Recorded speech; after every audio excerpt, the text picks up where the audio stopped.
Otan for and can I go to approach for one was an appear stadium or in the flag. Where what's my very mood yet? I can be the only said that be a get a sopam. Men and Faho, men of America. I have any to I have any to pass. I'm a cousin natural. No, be a him the flagger. Yes, Mamma Santini, the Papa Santini. But I'm very much passionate about our Santis, the Gondas, the Mampusis, the Badatis, the Bagombas. Why? Because I've read a lot and I know a lot. So when the Santis are showcasing their tradition, and it's a how be a man. But when the Santis are raising their flag, oh, Bianca, all right, in December, Dormaahene Ebeka Efa Asantehene Flag, Chese, lawyer Anochi, Ebechirimu, and lawyer Nana Obiri Boahene, Abronye Senior, Ono Ofribono, Wachrese, said Dormaahene, any Oma Montiasiano. So Muni Sheka, Omuka Monintum, no Achiremu no maybe a said Dormaahene ya, a man also a hini, Ebetimi Akosro, said you 2-4, aye, I left a himphobia, a man for a friend a king, I just a bimo, and Tiase, Dane Otan Hunu. I've heard the president of the Bono Regional House of Chiefs, Martin who was there about 2 years or 3 years. One would design a flag be. Mr. Samuel Castle. Yeah. I'm also design a flag be. Okay. Me also design a flag be. They have designed a flag. So what is the big deal?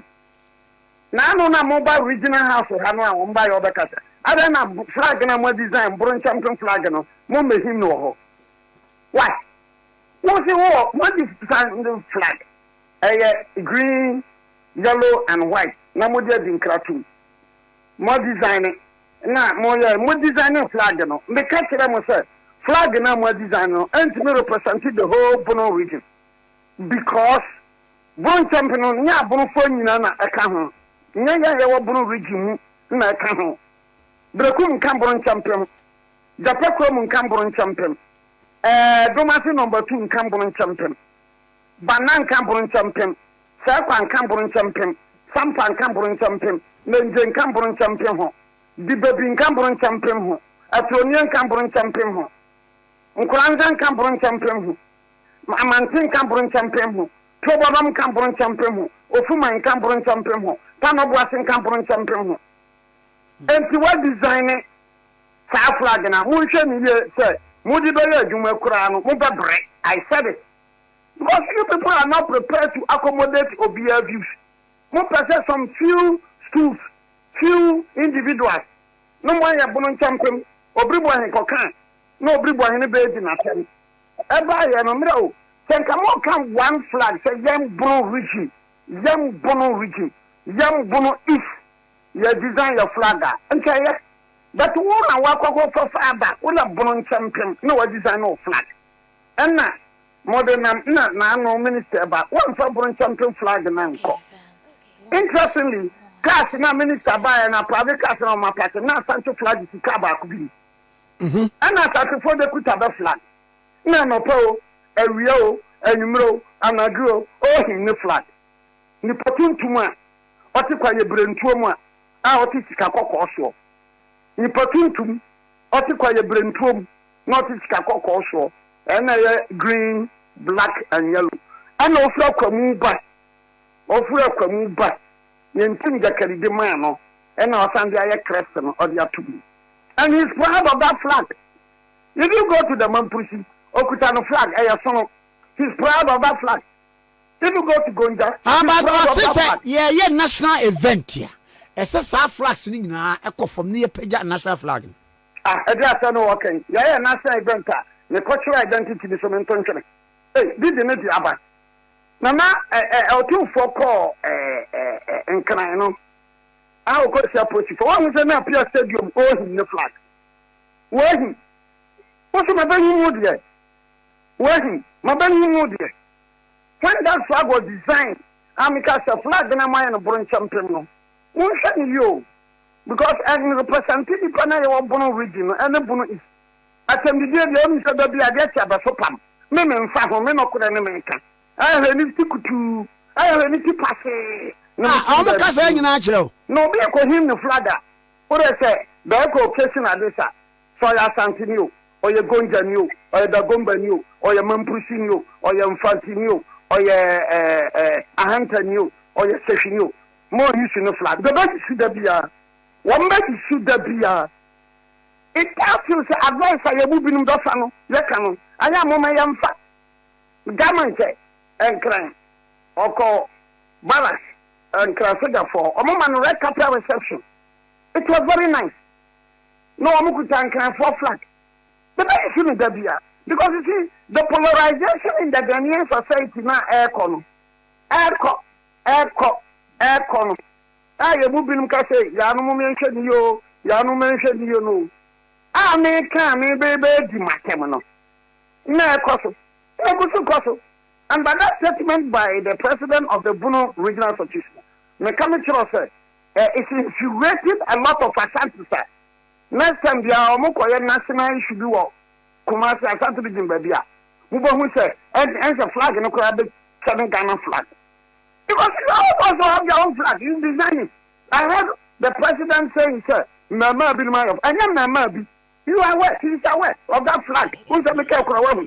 That flag is flying on the social media. But a born champion flag. Now then in Ramoya beating one, the woman him. And no people saw the him no because don't prima ben him one. Okay. And therefore you can't tell them fantasy say so the national occasion be and I want the Koya be wa the Koya Independence Day wa man from the best in the beer. Because a man conscious person about and the social media and Obiri Boahene, Nina when you power move from this some say Canada, Calabacosa, debris. So that issue of flag and idea, born champion fire the flag, Asante fire the flag. This flag they designed so many years back. Nantana kura menya for Hudie. And I may again any for Hudia or many flag in now, no flag in now. No flag in now. Saying this. And listen, hold on. Now, you see, the impression being created, say, Edentine, and this Abanabayano, the Yama Santi Akosoro. And this is the two Asante, MPP the two Asante, MPP the two Gonja, and this is the two Gonja, MPP the two Dagomba, and this is the two Dagomba, MPP the two Mampusi, and this is the two Mampusi, MPP the two Anglo, and this is the two Anglo. Anglo, Dagomba, Mampusi, Gonja, Dagati, Sisala, Wala, then you know the party, no mass survival. So she, in 1700, 1700 mappa, what you go ni drawing, necessary ho, not something ho, and so not such a map to me. 1700 map, necessary womb, a hunter womb, such a womb, not something ho. So we need to be very careful in this country, and at any point in time, your history, and now look. I've been saying it. Once again, look at now, I'm going for me, I'm going for your brewing bed in my channel. My education. I've been saying so. Now we are Asantehene. Now we are Asantehene. Now we are Asantehene. No, I could say, no, and no problem. Your Bono region. The occupants of the Dormaahene too, about to my liberty, Abyssinia to the status of paramountcy. The occupants of the Dormaahene too, but my liberty try. One fear, Amasu, Crown Quanta. Dormaahene, your occupant of the Dormaahene can elevate. So if the occupant of the Dormaahene can elevate, include no more by your mind here. One more by your mind now, or Mushanasi. And so by your mind here more, I can mind him the breed. But this is not being done. People will not take this advice. Now say, Yabonga. Eco liberty was to pay, Bupe, Bollet, and then you can one. Do you blame the Yabonga? Or do you blame the government? Look, Yana, Eco liberty, Mino, Karaga, Tonon, Bushegu, and then you can one. Do you blame the Yana? You don't blame the Yana. The Nairi, Eco liberty, Gambaga, Bunku Yoyo, Walla, and then you can one. Do you blame the Nairi? No, you don't blame the Nairi. The Anglo, here, Emma Flower, Koya Mine. Do you blame the Anglo? No, you don't blame Anglo. So you have also skills here in the Bono region that you man can elevate in Suta, Agosa, and in your town, or for the crow, Tachiman can elevate for the crown to the status of paramountcy. Who elevate? Not who elevate? Not a Yandiano, Mompesa, Binum, Momba Basso. Not Santa Fondia, Pacasa, Yadia and Faho, Yana Sam and Faho, Yabonga Sam and Faho, Nagiri and Family, the Melibeti, Melibetiwa, Ubasam, Yang, Onaman Yapa. Do you have to blame these chiefs? You don't blame these chiefs. And we continue to call them kings. I'll call the Asantehene king. I'll call the Yabonga king. I'll call the Yana king. I'll call the Nayiri king. I'll call the Nanumba king. Nanumba, small kingdom. And so I elevated the breed. Nanumba has elevated. And Nanumba, why elevated the breed to the stage about 4 or 5? Nanumba. Go and check the records. But we live in the Blue region. We live in the Blue East.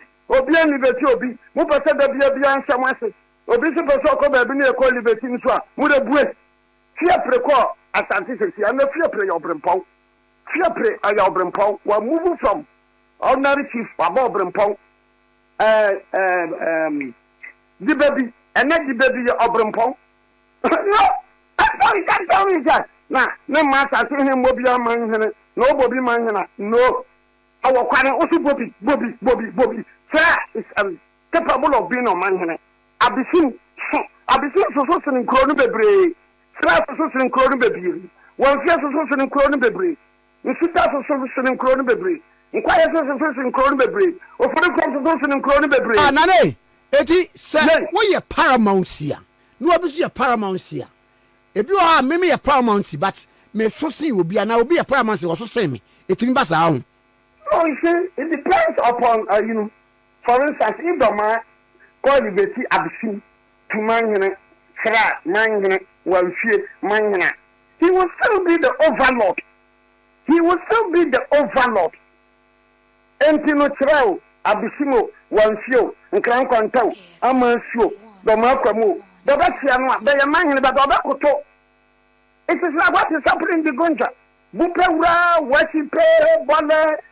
Wame ya manye but obakoto yabonga mio soblugu karada tolong gushegu wame ya manye but hu yana obakoto gambaga wale bunguru yoyo da ya manye boko hu Nigeria obakoto. And I've been saying this, look, say we yam pnamanum ko we be kono. Why don't we elevate those? It is the traditional overlord who can elevate. It is the traditional overlord. Okay. You are not yet in say, Dormaahene who show liberty, Abisim, Sra, Welfare, Nkran Kwanta, Amano Bisi Omplea. Let Kofi Boahene come to defend the Dormaahene who say, Ono na work on it elevating. And we are not elevating this. Okay. And maybe an identity, was here, or the Asante, no, I mean, but that could be because you're not giving them the recognition. Sadia now. Okay, what's wrong? You're not a man here. Or but I have flag the Western, Nano 2 for bar, Petri, no physical. That's it. Somebody cried over you pay more than buy a school from more than 500. Or be a him Ghana flag. Asante flag and a physical here, Petri. Aha, and Nana who are not again said, there because him Ghana flag. Look, the Asantes are very particular. The Gonjas, the Anglos, the Gombes, the Mampusis, the Nanumbes, the Infantes, the Hunters, the Sashis. They are all particular about their tradition. And the woman is particular about our tradition. Because you see, the problem we are facing in the region and the Bunu is because from 1959, the impression has been created, sir, about the regional. Now, then, no question. Now, Boma, any half region. Boma, any half region. Again, I say any half region. But I don't know 7 Doma. We are 7 Doma. And then now, Bomane, I do not say, oh, between the Doma. Now, Doma say number 1 will fear some part. At your number, what to be that? And Obiri Boahene have been raising these issues very well. And a thought-provoking issues. They have been on it to Niti Posi non Gambima.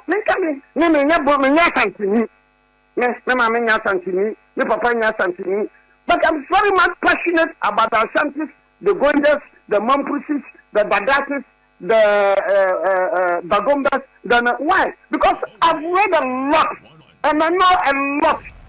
So I'm passionate about this abundance. So when I want to I want my fear man to my applause man. You know? So when the Asantes are showcasing their tradition, and it's how be a man. Matenana, I want to showcase your tradition and your culture. Okay. Showcase your tradition and your culture. Asantehene and Asante Flag, no tradition and no culture. No, abaye.